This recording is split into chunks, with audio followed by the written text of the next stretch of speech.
దేవుని నామమునకు మహిమ కలుగునుగాక. మీకు నా ఉదయకాలపు శుభములు తెలియజేస్తూ ఉన్నాను. వాక్యమును ధ్యానించుకుందాం. సమూయేలు 2వ గ్రంథము 15వ అధ్యాయము 32వ వచనము. దేవుని ఆరాధించు స్థలం ఒకటి ఆ కొండ మీద ఉండెను. వారు అచ్చటికి రాగా అర్కీయుడైన హూషై పై వస్త్రములు చింపుకొని తల మీద ధూళి పోసుకుని వచ్చి రాజును దర్శనము చేశాను. దేవుడి వాక్యము ద్వారా నేడు మనతో మాట్లాడి మనము ప్రతి విషయమందును కృతజ్ఞత కలిగిన వారమై మన ప్రార్థన విన్నపములను దేవుని సన్నిధికి చేర్చే కృప, దేవుని పాదముల యొద్ద బ్రతిమలాడే కృప దేవుడు మనలో ప్రతి ఒక్కరికి దయచేయునుగాక. ఆమేన్. ఎప్పుడైతే అబ్షాలోము తన తండ్రి అయిన దావీదుపై తిరుగుబాటు చేశాడో, దావీదు ఎంతో దుఃఖముతో బాధపడుచు ఒలీవ చెట్ల కొండ ఎక్కుచు తల కప్పుకుని పాదరక్షలు లేకుండా కాలినడకను వెళుతూ ఉన్నాడు. ఆ విధంగా అతడు ఒలీవల కొండకు చేరినప్పుడు అబ్షాలోము చేసిన కుట్రలో తన మంత్రి అయిన అహీతోపేలు కూడా చేరియున్నాడని దావీదునకు వర్తమానం వచ్చింది. దానిని బట్టి దావీదు దేవుని ఆరాధించు స్థలం ఒకటి ఆ కొండ మీద ఉన్నది గనుక వారు అచ్చటికి రాగానే దేవుని సన్నిధిలో ప్రార్థన చేశాడు. ఏమని? అహీతోపేలు యొక్క ఆలోచన చెడగొట్టమని. ప్రియ సహోదరుడా, సహోదరి, ఈ ప్రార్థనకు జవాబుగానే వారు అక్కడికి రాగానే, ఆ కొండ మీదకి రాగానే అర్కీయుడైన హూషై తన పై వస్త్రములు చింపుకుని తల మీద ధూళి పోసుకుని రాజును దర్శనము చేశాను.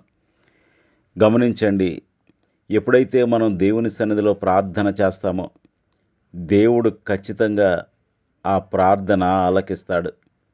దావీదు చేసిన ఈ ప్రార్థన అనగా, యెహోవా అహీతోపేలు ఆలోచన చెడగొట్టుము అని చేసిన ప్రార్థనకు జవాబుగా, సమాధానముగా దేవుడు పంపిన వ్యక్తే ఈ హూషై.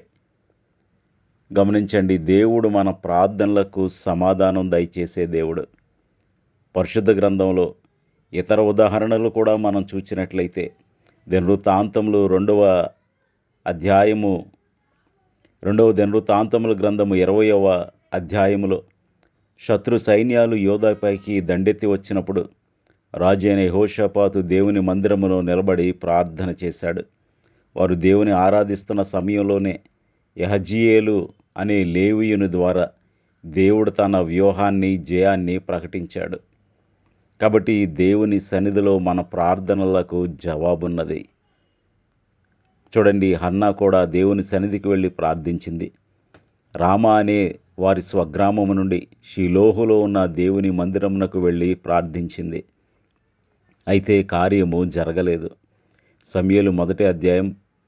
మొదటి సమూయేలు గ్రంథం 1వ అధ్యాయం 11వ వచనంలో ఆమె ప్రార్థన రికార్డ్ చేయబడింది. అయితే ఆనాటి నుండి ఆమె దుఃఖముఖిగా ఉండటం మానివేసింది. కానీ కార్యము జరగలేదు. 19వ వచనం వచ్చేసరికి, ఉదయమందు వారు వేగిరమే లేచి దేవుని సన్నిధికి వెళ్ళి యెహోవాకు మ్రొక్కి అని వ్రాయబడింది. వారు అనగా ఎవరు? హన్నా మరియు ఆమె భర్త అయిన ఎల్కానా. ఈసారి భార్యాభర్తలు ఇరువురూ వెళ్ళారు. ఉదయమందు వేగిరమే లేచారు, దేవుని సన్నిధికి వెళ్ళి మ్రొక్కారు, ప్రార్థించారు. ఆ వచనం ఎలా ముగుస్తుందో తెలుసా? దేవుడు హన్నాను జ్ఞాపకము చేసుకొనెను. ఎంత గొప్ప అద్భుతము! అంతకు మునుపు ఆమె ఎంతకాలమైందో దేవుని సన్నిధికి వెళ్ళి ప్రార్థించి, ఇప్పుడు భార్యాభర్తలు ఇరువురూ దేవుని సన్నిధికి వెళ్ళి మోకరిల్లి ప్రార్థించగానే దేవుడు ఆమెను జ్ఞాపకం చేసుకున్నాడు. ప్రియ సహోదరుడా, సహోదరి, మనం ఎప్పుడైతే దేవుని సన్నిధిలో ప్రార్థిస్తామో, మోకరిల్లి ప్రార్థిస్తామో, కుటుంబముగా ప్రార్థిస్తామో, భార్యాభర్తలుగా ప్రార్థిస్తామో, దేవుడు తప్పక గొప్ప కార్యములు జరిగిస్తాడు. 1943వ సంవత్సరంలో 2వ ప్రపంచ యుద్ధం జరుగుతున్న రోజులలో మిత్రపక్షాల సైన్యం చుట్టూ శత్రువులు ముట్టడించినప్పుడు, ఇంగ్లాండ్ దేశాన్ని చుట్టుముట్టినప్పుడు బ్రిటన్ రాజు జార్జ్ 6 జాతీయ ప్రార్థనా దినాన్ని, నేషనల్ డే ఆఫ్ ప్రేయర్ని ప్రకటించాడు. దేశమంతా ఆరాధన ప్రార్థనలో మునిగిపోగా డంకిర్క్ అనే తీర ప్రాంతంలో ఊహించని విధంగా వాతావరణం మారిపోయి వేలాది మంది సైనికులు ప్రాణాలతో బయటపడ్డారు. కాబట్టి ప్రియ సహోదరుడా, సహోదరి, మన ప్రార్థనకు దేవుడు జవాబులు దయచేస్తాడు. దావీదు చేసిన ప్రార్థనకు జవాబుగా హూషైని పంపించాడు. హూషై కేవలము దావీదు చెప్పిన మాటకు అతడు కేవలము విధేయత చూపించడం మాత్రమే కాదు కానీ హూషై అంగీకరించే మనసు కూడా దేవుడు దావీదు ప్రార్థన ద్వారానే హూషైకి దయచేశాడు. ఏ విధంగా జ్ఞానయుక్తంగా ప్రవర్తించాలో, ఏ విధంగా సమస్తమును సమకూడి జరగాలో దేవుడే చేశాడు. చూడండి, దావీదు స్నేహితుడైన హూషై పట్టణమునకు వచ్చుచుండగా అబ్షాలోమును యెరూషలేము చేరెను అని వ్రాయబడింది. ఇదే అధ్యాయం అనగా సమూయేలు 2వ గ్రంథం 15వ అధ్యాయం 37వ వచనంలో. అంటే హూషై అక్కడ నుండి బయలుదేరి యెరూషలేము పట్టణంలోకి ఏ సమయానికి వచ్చాడో అదే సమయానికి అబ్షాలోము కూడా యెరూషలేమును ఆక్రమించుకోవటానికి తన పరివారముతో, తన సైన్యముతో, తనను వెంబడించు వారితో యెరూషలేమునకు వచ్చాడు. ఎంత గొప్ప టైమింగో చూడండి. ఒకవేళ అబ్షాలోమే త్వరగా వచ్చేసి ఆ తర్వాత ఈ అర్కీయుడైన హూషై వెళ్ళి ఉంటే, ఇప్పుడు దావీదు దగ్గర నుండి వచ్చావా అని ప్రశ్నించేవాడే. హూషై మీద అనుమానం కలిగేదే. హూషైని నమ్మేవాడు కాదు అబ్షాలోము. కానీ అబ్షాలోము వచ్చే సమయమునకే హూషై కూడా వచ్చేసరికి అబ్షాలోము సంపూర్ణముగా హూషైని నమ్మాడు. ఆ టైమింగ్ ఒక్కసారి గమనించండి. వారిద్దరూ ఒకే సమయానికి రావటం అంటే దేవుడు మనం చేసే ప్రార్థనకు ఎటువంటి జవాబిస్తాడో ఒకసారి గమనించండి. అదేవిధంగా అతడు కేవలం సమయానికి రావటం మాత్రమే కాదు కానీ అతడు దావీదు చెప్పినట్లుగా అహీతోపేలు యొక్క ఆలోచనను చెడగొట్టాడు. అహీతోపేలు అన్నాడు, నీ తండ్రి ఇప్పుడు బలహీనపడున్నాడు, మానసికంగా కృంగిపోయి ఉన్నాడు, కాలినడకన ప్రయాణం చేయటం వల్ల అలసిపోయి ఉన్నాడు, దిగ్భ్రాంతిలో ఉన్నాడు. కాబట్టి మనం తేరుకునే సమయం ఇవ్వకుండా ఇమ్మీడియట్గా అటాక్ చేసేద్దాం. మన దగ్గర ఉన్నవారు మనకు సరిపోతారు. మనం దావీదుకు సమయం ఇచ్చామా? మరలా మనం ఎంత ప్లాన్ చేసినా కుదరదు. అతడు సింహపు గుండె వంటివాడు, అతడు చాలా బలాఢ్యులు అని చెబుతూ ఉన్నాడు. ఈలోపు హూషై వచ్చి, అలా కాదు, దావీదు చాలా బలాఢ్యుడు, గుండె ధైర్యం గలవాడు, అతనితో ఉన్న వారందరూ ఎటువంటి పరాక్రమవంతులో మనకు తెలుసు కదా, కాబట్టి ఉన్న సైన్యముతో వెళ్ళి మనం దాడి చేస్తే గెలవలేము. కాబట్టి లెక్కకు ఇసుక రేణువులంత విస్తారముగా ఇశ్రాయేలు దేశమంతటి నుండి సైన్యమును పోగు చేసి అప్పుడు మనం అటాక్ చేద్దాం అన్నాడు హూషై. కాబట్టి అహీతోపేలు యొక్క ఆలోచనను హూషై చెడగొట్టగలిగాడు. ఈలోపు దావీదునకు తేరుకునే సమయము, రీగెయిన్ చేసుకునే సమయము, స్ట్రాటజీ ఆలోచించుకోగలిగే సమయము, ఏ విధంగా శత్రువును ఎదుర్కోవాలో, ఏ విధంగా సైన్యాన్ని సమకూర్చుకోవాలో, మోహరించాలో అవన్నీ కూడా దావీదునకు సమయం దొరికింది.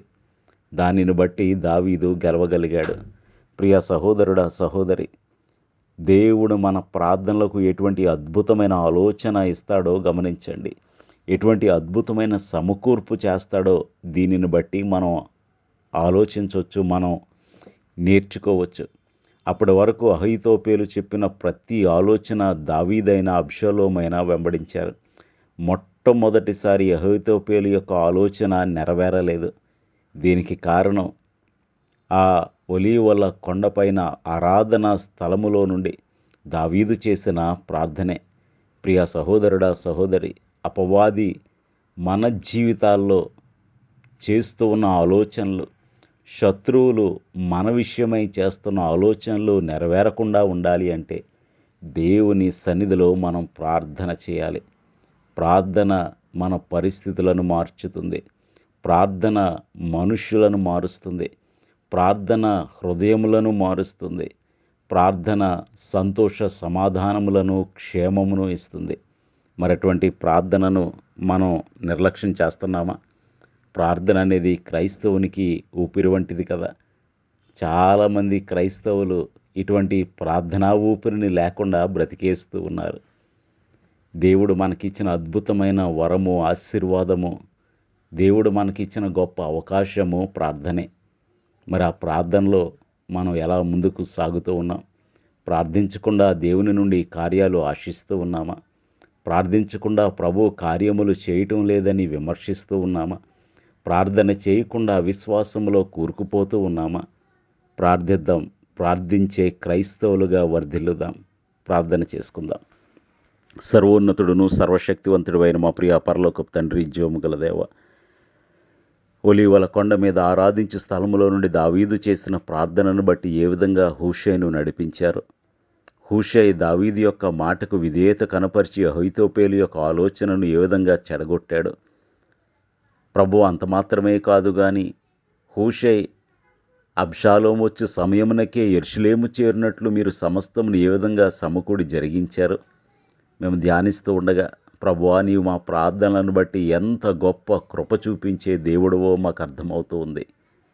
కాబట్టి దావీదు ఏ విధంగా నీ మీద ఆధారపడ్డాడో, మా సమస్త పరిస్థితులలో నీపై ఆధారపడి ప్రార్థన అనే ఆయుధం ద్వారా సమస్తమును జయించే కృప మాలో ప్రతి ఒక్కరికి అనుగ్రహించమని, ప్రార్థించే క్రైస్తవులముగా, ప్రార్థనలో పోరాట యోధులముగా వర్ధిల్లే కృప మాలో ప్రతి ఒక్కరికి అనుగ్రహించమని యేసు నామములో స్తుతించి వినయముగా వేడుకొనుచున్నాము తండ్రి. ఆమేన్. మీ అందరికీ నా వందనములు. ప్రభు పరిచర్యలో మీ సహోదరుడు దిలీప్ బాబు.